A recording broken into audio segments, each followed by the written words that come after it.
আপনি কি জানেন আম খাওয়ার পর কি খেলে শরীরে বিষক্রিয়া হয়? দাঁড়িয়ে জলপান করলে শরীরের সবচেয়ে বড় ক্ষতি কি হয়? প্রতিদিন কি খেলে শরীরে ক্যান্সার হওয়ার ঝুঁকি কমে? কোন রোগীদের জন্য মুরগির কলিজা ওষুধের মতো কাজ করে? কি খেলে শরীরে রক্ত পরিষ্কার হয়? এইরকম আরও অজানা প্রশ্নের উত্তর জানার জন্য ভিডিওটি স্কিপ না করে সম্পূর্ণ দেখুন এবং চ্যানেলে নতুন হলে চ্যানেলটি সাবস্ক্রাইব করে এগিয়ে চলুন।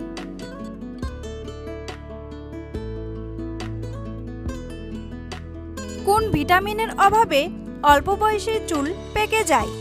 ভিটামিন বি12, ভিটামিন সি, ভিটামিন ডি নাকি ভিটামিন কে?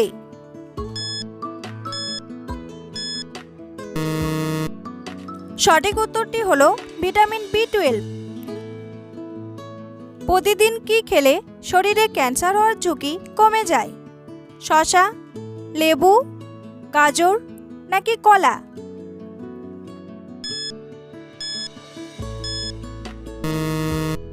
সঠিক উত্তরটি হলো লেবু। লেবুতে থাকা প্রচুর ভিটামিন সি রোগ প্রতিরোধে সাহায্য করে, স্কার্বি রোগ থেকে রক্ষা করে। ভিটামিন সি দেহের ক্ষত নিরাময়ে সহায়তা করে এবং রক্তের জমাট বাঁধার ক্ষমতা বাড়ায়। লেবুতে পর্যাপ্ত পরিমাণে ভিটামিন সি অ্যান্টিঅক্সিডেন্ট হিসাবে কাজ করে দেহে ক্যান্সার সহ নানা ঘাত প্রতিঘাতের হাত থেকে রক্ষা করে। ভিটামিন সি ছাড়াও ক্যালসিয়াম, কার্বোহাইড্রেট, ফসফরাস, পটাশিয়াম, অ্যান্টিঅক্সিডেন্টের মতো উপকারী পুষ্টিগুণে সমৃদ্ধ মৌসুমী লেবু ঝুঁকি কমায় ক্যান্সারের। এতে থাকা লিমোনয়েড নামক যৌগ যকৃৎ, স্তন ক্যান্সারের ঝুঁকি কমায়। কোন প্রাণী তার জীবনকালে 15 থেকে 20 মিনিট ঘুমায়? মাকড়সা, পিঁপড়ে, অক্টোপাস নাকি মৌমাছি?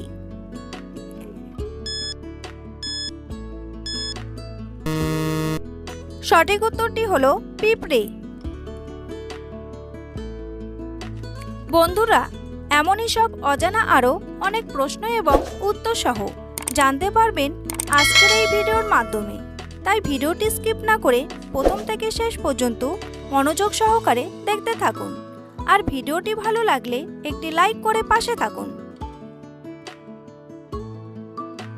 কোন ফলে সবথেকে বেশি ভিটামিন থাকে? কলা, কমলা, পেঁপে নাকি বেদানা?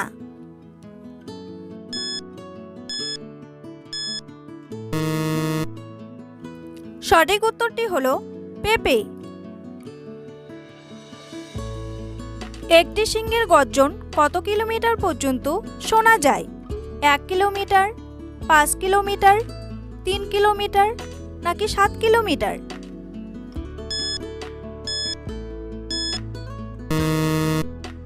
সঠিক উত্তরটি হলো 5 কিলোমিটার। দাঁড়িয়ে জলপান করলে শরীরের সবচেয়ে বড় ক্ষতি কি হয়? ত্বকের ক্ষতি, কিডনির ক্ষতি, লিভারের ক্ষতি নাকি হার্টের ক্ষতি?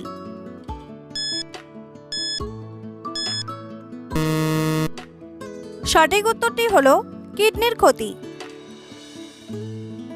দাঁড়িয়ে জল খেলে তা সরাসরি পাকস্থলীতে গিয়ে ধাক্কা মারে, পাচক রসের ক্ষরণ কমে, হজমের সমস্যা দেখা দেয়। এভাবে জল খেলে তা হৃদযন্ত্রের উপরেও অতিরিক্ত চাপ ফেলে। বুকের পেশির উপর এই চাপের ফলে বিষম খাওয়া থেকে শুরু করে শ্বাসরোধ পর্যন্ত হতে পারে। কিডনির কাজেও সমস্যা দেখা দিতে পারে। দাঁড়িয়ে জল খেলে সেটি সরাসরি লোয়ার স্টোমাকে চলে যায়। সেখান থেকে কিডনির মাধ্যমে জল ঠিকমতো পরিস্রুত হয় না, ফলে জলের জীবাণু কিছু কিছু ব্লাডারে থেকে যায়, যা থেকে পরে সমস্যা হতে পারে। কোন দেশে বাড়িতে কুকুর পোষা আইনগত নিষিদ্ধ? ভুটানে, ইরানে, পাকিস্তানে নাকি আফ্রিকা?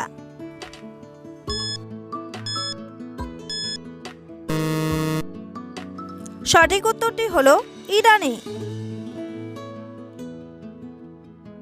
পৃথিবীর কোন দেশ কৃত্রিম চাঁদ তৈরি করেছে?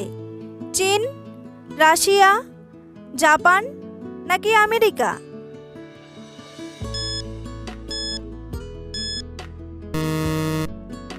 সঠিক উত্তরটি হলো চীন। কোন রোগীদের জন্য মুরগির কলিজা ওষুধের মতো কাজ করে? ডায়াবেটিস, ক্যান্সার, প্রেশার নাকি হৃদরোগ?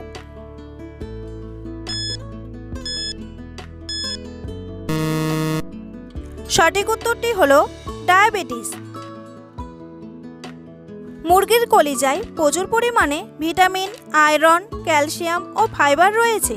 পুষ্টিবিদদের মতে মুরগির কলিজা দৃষ্টিশক্তি ও মস্তিষ্কের বিকাশে সাহায্য করে। ডায়াবেটিসের মতো অসুখের জন্য এই কলিজা দারুণ উপকারী। ডায়াবেটিস রোগীরা মুরগির কলিজা খেলে উপকার পাবেন। ভিটামিন এ ও বি ডায়াবেটিস রোগ নিয়ন্ত্রণে রাখে, পাশাপাশি উচ্চ রক্তচাপ ও অপুষ্টির সমস্যাও সমাধান দিবে। বন্ধুরা, তোমাদের জন্য একটি সহজ প্রশ্ন। শরীরের কোন অঙ্গ কখনো বিশ্রাম নেয় না? হৃৎপিণ্ড, কান, চোখ নাকি লিভার? উত্তরটি জানা থাকলে কমেন্ট বক্সে এসে কমেন্ট করে জানান। গরম জলে ঘি মিশিয়ে খেলে কি উপকার হয়? গলা ব্যথা কমে, বুক জ্বালা কমে, পেট ব্যথা কমে নাকি পেট পরিষ্কার হয়?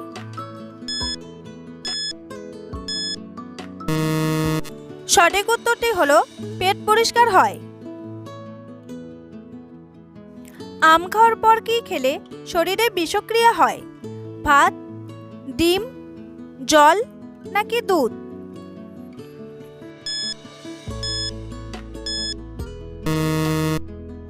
সঠিক উত্তরটি হলো জল। আম খাওয়ার পর পরই জল পান করা উচিত নয়। বিশেষজ্ঞদের মতে আম খাওয়ার পর জল খেলে পেট সংক্রান্ত নানা সমস্যা হতে পারে। এর মধ্যে রয়েছে পেট ব্যথা, বদহজম, পেট ফাঁপা এবং অ্যাসিডিটির মতো সমস্যা। তাই এর হাত থেকে বাঁচতে আধা ঘন্টা পর জল পান করবেন। এছাড়াও দই আর আম কখনোই একসঙ্গে খাবেন না। আম খাওয়ার পর দই খেলে আপনার পেট এবং ত্বকের স্বাস্থ্যে প্রভাব পড়তে পারে। আম গরম, দই ঠান্ডা, এমন অবস্থায় উভয়ের মিশ্রণ স্বাস্থ্যের উপর উল্টো প্রভাব ফেলে। পৃথিবীতে কোন প্রাণীর সংখ্যা সবথেকে বেশি? মাকড়সা, মাছি, মৌমাছি নাকি পিঁপড়ে?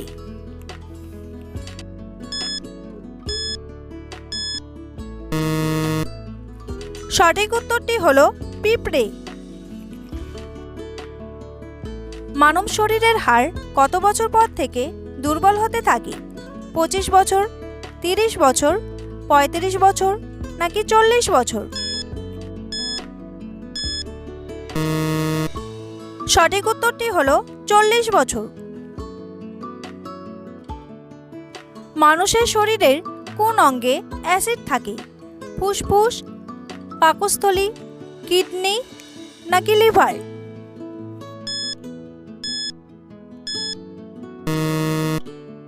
সঠিক উত্তরটি হলো পাকস্থলী। আমাদের পাকস্থলীতে হাইড্রোক্লোরিক অ্যাসিড আছে, যা পাকস্থলীর গাত্র থেকে নিঃসৃত হয়। এই অ্যাসিড আমাদের খাদ্য হজমে সাহায্য করে। ফ্যাটি অ্যাসিড কোষের গঠন ও শক্তি উৎপাদনে সহায়তা করে। অ্যামাইনো অ্যাসিড আমাদের শরীরের বিভিন্ন টিস্যু গঠন করে।